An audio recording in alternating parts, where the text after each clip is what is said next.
ശരിക്കും ലെജൻസ് ആയിട്ടുള്ള 2 പേരെടുത്തും എത്താനും അതുപോലെ തന്നെ ഒരു സിനിമയുടെ ഭാഗമാകാനും ഒക്കെ കഴിഞ്ഞിട്ടുണ്ട്.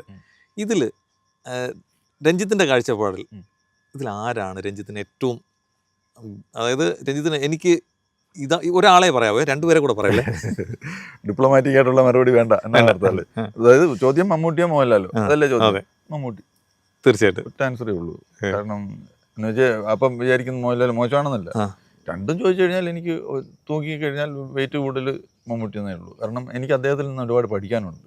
ഒരു അഭിനയ വിദ്യാർത്ഥി എന്നുള്ള രീതിയിൽ മമ്മൂട്ടി എന്ന് പറയുന്ന നടൻ ഒരു കഥാപാത്രത്തെ അപ്രോച്ച് ചെയ്യുന്ന രീതി, അതിന് വേണ്ടി ആ രീതി ഞങ്ങൾക്ക് ഒരുപാട് പേർക്ക് പഠിക്കാനുണ്ട്. അതാണ് ഏറ്റവും പ്രധാനം.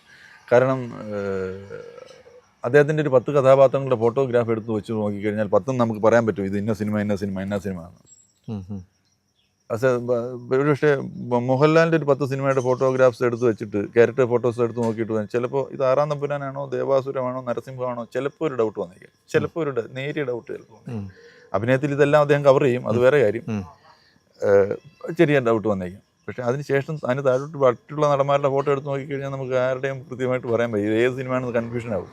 അപ്പോൾ ഈ ഒരു കഥാപാത്രത്തിൻ്റെ അപ്പിയറൻസ് തുടങ്ങി, സംസാരം തുടങ്ങി, നടത്ത തുടങ്ങി എല്ലാത്തിലും മാറ്റം വേണമെന്ന് ആഗ്രഹിച്ച് അതിനുവേണ്ടി ശ്രമിച്ച് പ്രസൻറ്റ് ചെയ്യുന്ന മമ്മൂട്ടി എന്ന് പറയുന്ന നടനിൽ നിന്നാണ് എന്നെപ്പോലുള്ള അഭിനയ വിദ്യാർത്ഥികൾക്ക് പഠിക്കാനുള്ളത്.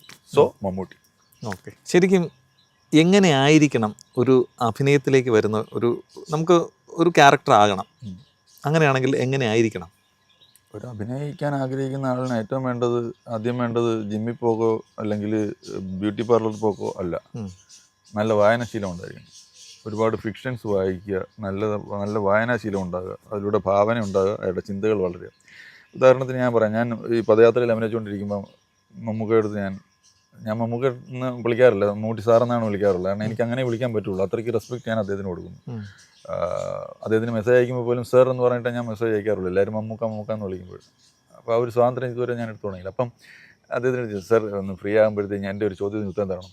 എന്താ നമ്മൾ മമ്മൂട്ടി എങ്ങനെയാണ് ഒരു കഥാപാത്രമാവുന്നത്?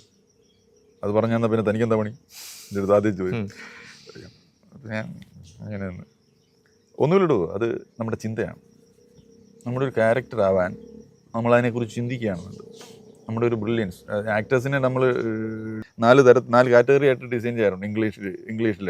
അത് ബ്രില്യൻസ് ആക്ടർ, പിന്നെ ആർട്ടിഫിഷ്യൽ ആക്ടർ, ഹാം ആക്ടർ എന്നൊക്കെ പറഞ്ഞിട്ട്, ബോൺ ആക്ടർ എന്നൊക്കെ പറഞ്ഞിട്ട് പറയാറുണ്ട്. അപ്പോൾ ബ്രില്യൻസ് കാണിക്കുന്ന മമ്മൂട്ടി ഒരു ബ്രില്യൻ്റ് ആക്ടറാണ്.